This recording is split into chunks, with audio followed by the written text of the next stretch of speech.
Hello dear students, I am your teacher. Welcome back to my channel.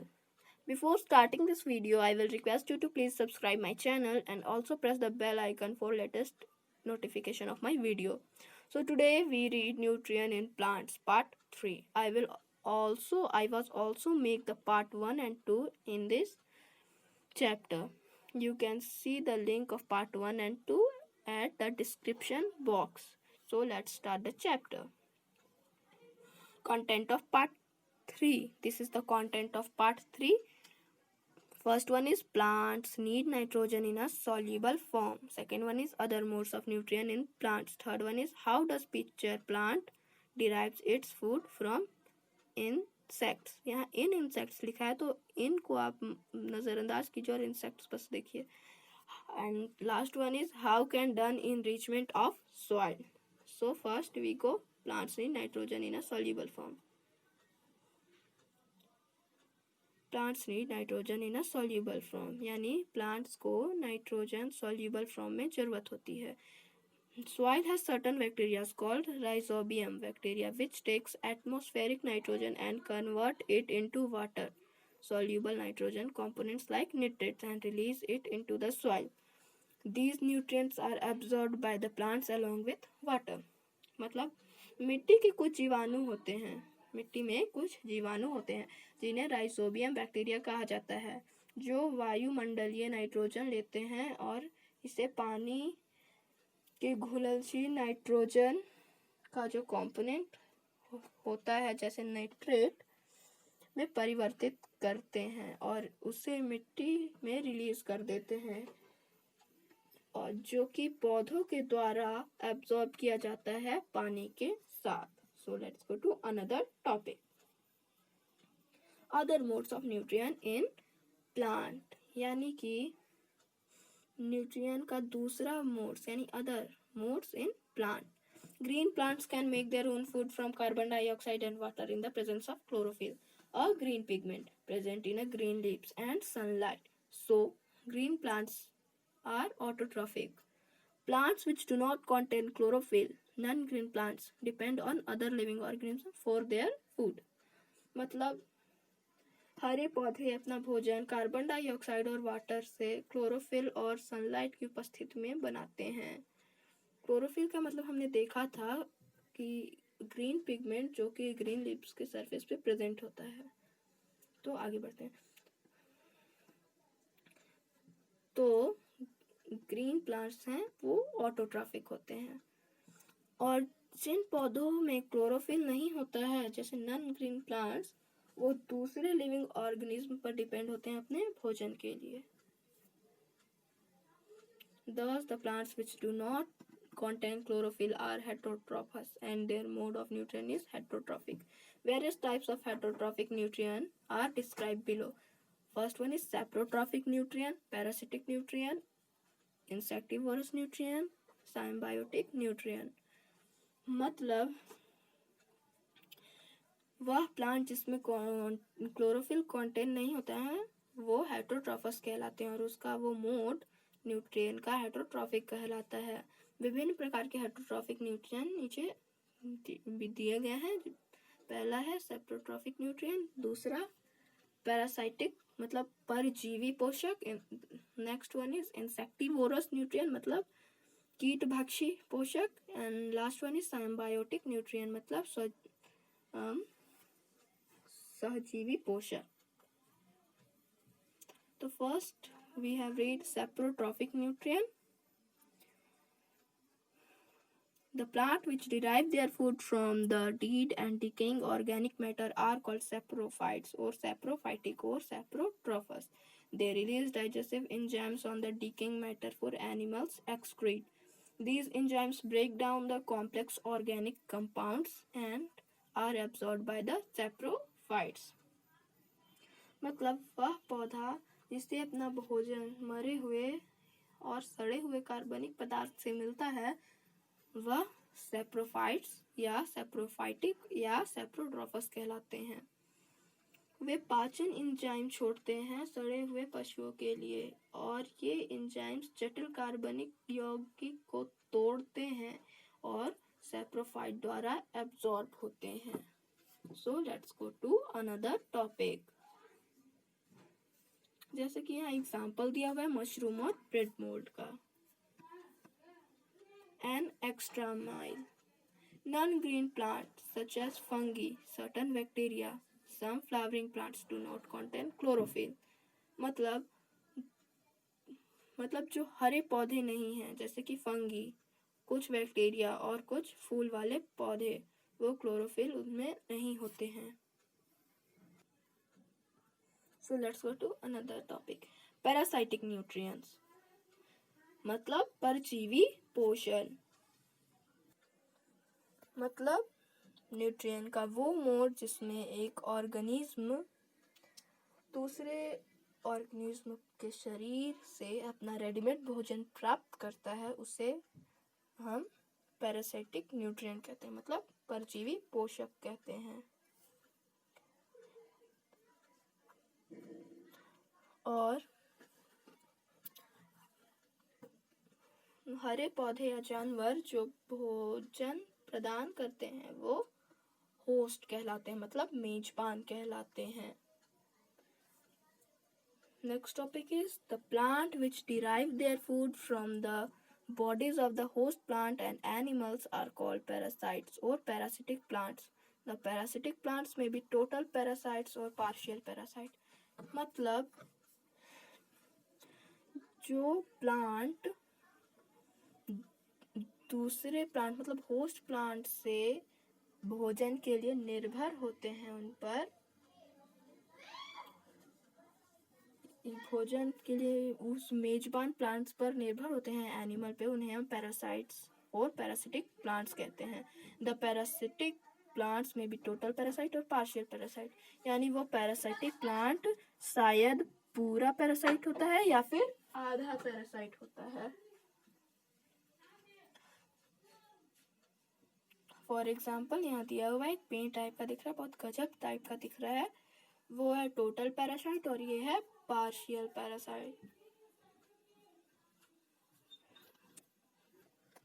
The plant which completely depend on the host plant for their food are called total parasite. For example, dodder, cascata is equal to amarbil and apodentis।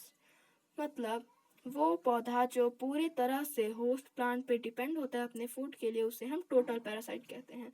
जैसे कि डॉडर एक जीव का नाम है, वो कैस्कटा और अमरबेल जैसा होता है, और एपेंडेंटिस।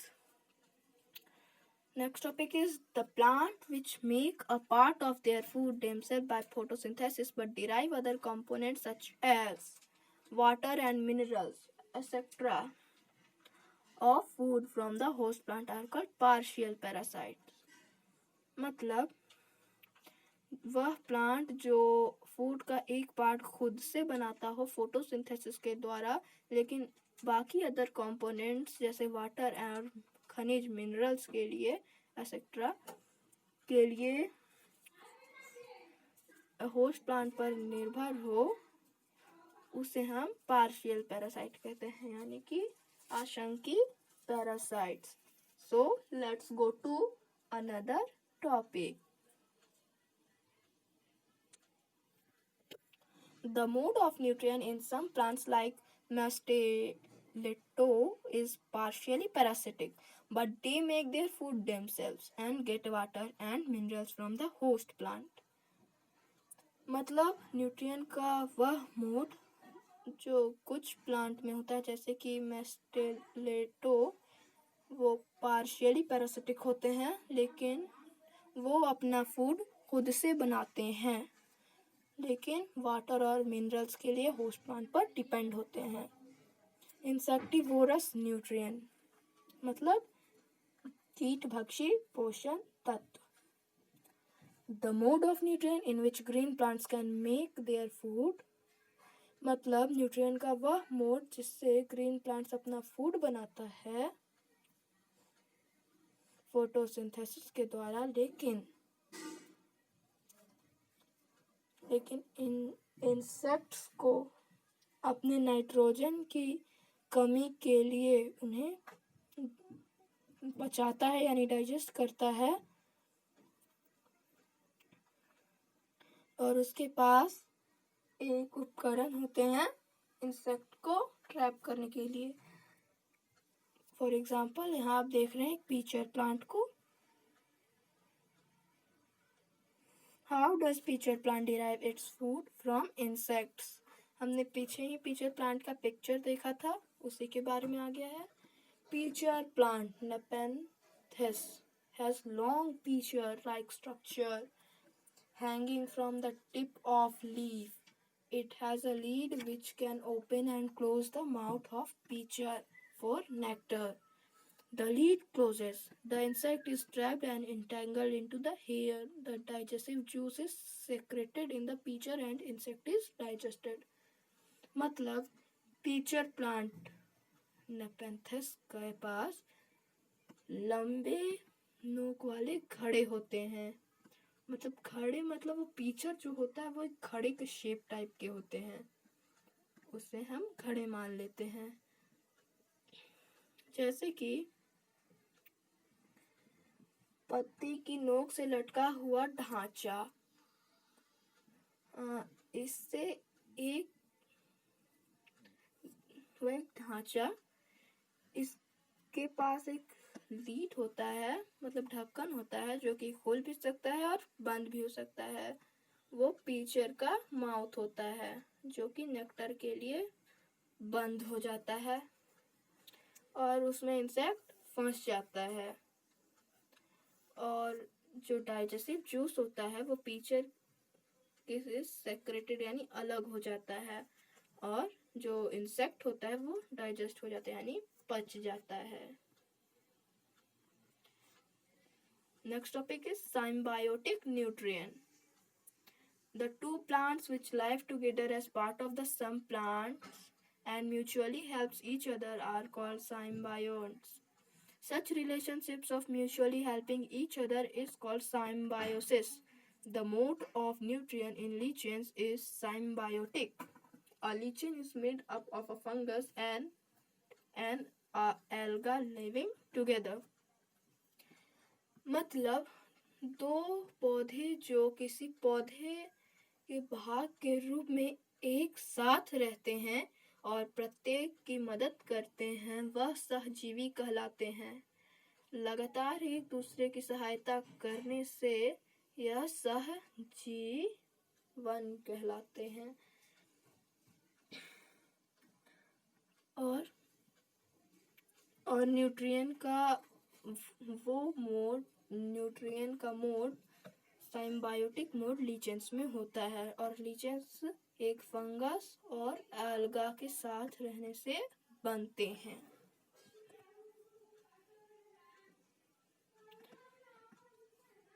इन लीचेंस एल्गा ऑटोट्रॉफ होता है and fungus saprophyte depends on one another for their nutritional needs.